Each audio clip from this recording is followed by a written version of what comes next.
ฝาก2 มื้อแล้วมื้อนี้ฝากอีกคือเก่าหั่นแหละคำถ้วยคือเก่า2 มื้อจับเต้าปากเล่าแอวรู้แล้ววะปากเล่าแอวเล่าปากหูบเด้อ2 มื้อจับเต้าแอวเล่าปากหูบมื้ออื่นมาต่อก็ว่าคู่ให้มันได้เด้อ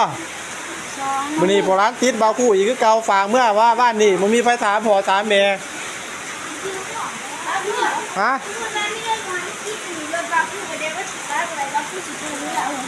โอ้ยบ่จูงหรอกจูงเลยโอเคเนาะชื่อเนาะคำช่วย2 มื้อจับเต้าแอวเล่าปากหู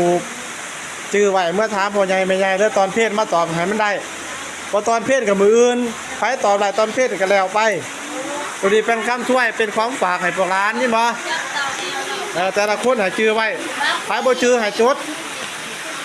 โอ้ยอันเดียวยังบ่ได้แล้วจะมาเอาอีกเนาะเอาอันเดียวมันได้ก่อนฮะบ่ให้ดอก10 อันเดียวมันได้ให้มันดอดอันเดียวนี่ก่อนเอาเด้อชื่อไปเด้อ